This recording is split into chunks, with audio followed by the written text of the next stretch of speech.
For more than a decade, Ed O'Neill lived as the man everyone loved to hate. To the world, he was Al Bundy, the defeated shoe salesman, the man trapped in a house full of insults and broken dreams. But behind that cynical smirk was a story few fans ever knew, a story of exhaustion, regret, and moments that blurred the line between fiction and reality. When the camera stopped rolling, Ed O'Neill wasn't laughing. He was watching his own life become inseparable from the man America laughed at every Sunday night. And now, decades later, he's telling the truth. The story that never made the tabloids, and the one that changed how he sees everything. The audition that changed his life. In 1986, Ed O'Neill walked into a casting room in Los Angeles that would unknowingly define the rest of his career. He wasn't the studio's first choice. Not even close. Fox executives wanted a familiar name for their daring new sitcom about a miserable middle-class family. But when Ed slumped into a chair, let out a long, defeated sigh, and mumbled his first line, the room went silent. That small gesture, born from watching his own uncles after long factory shifts in Ohio, became the moment the creators Michael Moy and Ron Levitt saw Al Bundy come to life. Even then, the network hesitated. Ed wasn't a star. He was a theater actor with a few film credits and a face nobody could place. Weeks went by with no call. He assumed he'd lost the part, but the producers fought for him, insisting that his weariness, his timing, and his quiet authenticity were irreplaceable. When Fox finally said yes, the wait was immediate. Ed wasn't just playing a character. He was carrying the entire experiment of a network trying to prove itself against giants like NBC and CBS. If Married with Children failed, it wouldn't just end his career. It could sink Fox's early ambitions. Ed threw himself into the role completely. He studied the script line by line, making every sigh, insult, and sarcastic comeback feel real. But what he didn't know then was that this realism would come with a price. The exhaustion of playing a man who'd given up on life began to blur into his own reality, and before long, the family that was supposed to be fictional started tearing itself apart behind the scenes. The recast and the burden of believability. Most fans assumed the Bundys we saw in the pilot were there from the beginning. They weren't. When Married with Children first filmed its pilot episode, Kelly and Bud Bundy were played by two different actors, Tina Casper and Hunter Carson. The set felt off from the start. Ed O'Neill later recalled that something about the family dynamic just didn't click. The chemistry wasn't there and the humor fell flat. He could feel it in the room. Every joke landing with the wrong rhythm, every silence heavier than it should be. Then, just weeks after wrapping the pilot, Fox executives made a brutal call. Both kids were fired. The reason, according to Ed, wasn't just performance. It was compatibility with him. The show lived or died on the illusion that this was a real family, and the studio believed the energy around Ed needed to feel authentic. Tina was too polished, Hunter too restrained. It was a painful decision. Ed later admitted he felt guilty for what happened. Those actors had filmed the pilot, celebrated, and told their families they'd made it, only to get a phone call that erased it all. They were gone before the show even started, he said quietly. Then came the replacements. A 15-year-old Christina Applegate walked into the audition room and nailed the role instantly. She was sharp, funny, and carried that strange mix of innocence and rebellion the creators had been desperate for. David Fino, just 12, gave Bud Bundy a sly, desperate humor that balanced Ed's darkness. Suddenly, everything worked. But while the on-screen family finally clicked, off-screen pressures started mounting. The show was filmed in front of a live audience, every episode a public test. Each laugh, or lack of it, was a judgment. And as Ed soon learned, carrying both the humor and the heartbreak of Al Bundy every week would take more than just good timing. It would take a toll on his mind, his body, and his relationships for years to come.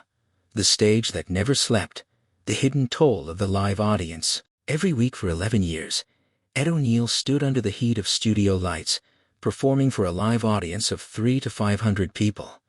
The laughter was real. So were the stumbles, the silences, and the pressure. Married with Children wasn't filmed in a safe bubble with canned laughter. Every scene lived or died in real time, and Ed felt that weight more than anyone else. He once admitted that when a scene failed, you could feel the disappointment in the room. When the audience laughed, it was electric, he said. But when they didn't, you wanted to disappear. The exhaustion was relentless. Some episodes stretched deep into the night as the cast repeated takes, trying to chase the perfect rhythm between laughter and silence. If the crowd laughed too long, timing collapsed.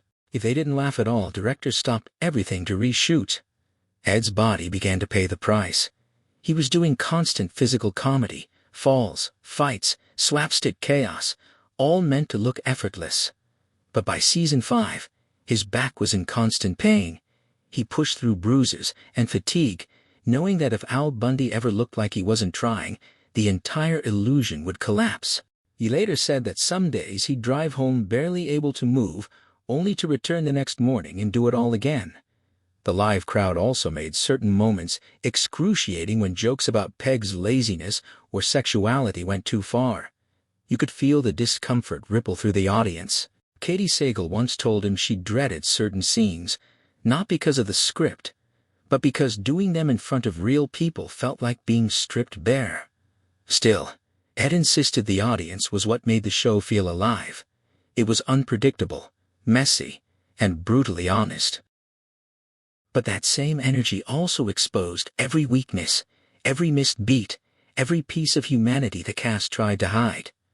And it was during these long, sleepless weeks that cracks began forming, not just in the Bundy household, but between the people who brought it to life. Feuds, regrets, and the fallout with Amanda Bears. For years, fans of Married with Children speculated about tension between Ed O'Neill and Amanda Bears, the actress who played Marcy, the sarcastic neighbor, constantly clashing with Al Bundy. Ed denied the rumors for a long time, but in recent interviews, he finally admitted the truth. There was a feud, and it lasted years. It began in 1989 with something that seemed harmless. TV Guide released a cover featuring the show's stars, but only Ed and Katie Seal were on it. Amanda Bears and her on-screen husband David Garrison were left out. Ed knew about the cover beforehand but said nothing. At the time, he thought little of it. He was the lead. Katie was his co-star. And that's just how the industry worked. But to Amanda, it was a betrayal. She felt erased from a show she'd helped define. He could have said something, she would later tell fans. He didn't. Ed admitted he regretted staying silent. "I should have spoken up," he said. "That was a mistake." But by the time he realized it, the damage was done.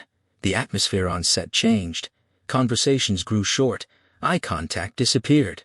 The professional rhythm that made the Bundy Rhodes dynamic so funny now carried an invisible tension. Things got worse in 1993 when Amanda got married and didn't invite Ed. She later said, "It wasn't out of spite. She just wanted a peaceful day, free from the awkwardness of their strained friendship." Ed took it personally. "That hurt," he confessed. "I thought we were family." From then on, they barely spoke outside of scripted lines. Even scenes together became uncomfortable. A strange irony for two actors who'd made audiences laugh with their constant bickering. Katie Sagal once tried to mediate, but both sides refused to give in. Years later, Ed admitted his ego played a part. "I should have understood how she felt," he said. "I didn't." That silence between them became a ghost that lingered long after the cameras stopped. And as the seasons went on, Married with Children became less like a comedy and more like a battlefield where every joke hit an unspoken wound. Boycotts, backlash, and the day everything changed. In 1989, Married with Children faced the kind of firestorm that could have destroyed any show and nearly did. It started with one woman, Terry Rakuta, a conservative activist from Michigan, who caught an episode she found offensive and decided to fight back. She wrote letters to advertisers claiming the show was corrupting American families. Within weeks, major companies including Coca-Cola and Procter & Gamble pulled their ads. For Fox, which was still a young and unstable network, it was a nightmare. They called emergency meetings, debating whether to tone down the scripts or even cancel the show outright. Inside the studio, panic spread. Writers whispered about censorship. Crew members worried about their jobs, and the cast, who'd always treated the show as a satire, suddenly found themselves accused of promoting the very things they were mocking. Ed O'Neill remembered the confusion vividly. He said he first heard about the boycott from reporters on set, not from the network. "They told us not to say anything," he explained. "They were afraid if we defended the show, it would make things worse." Katie Seal later called that period terrifying.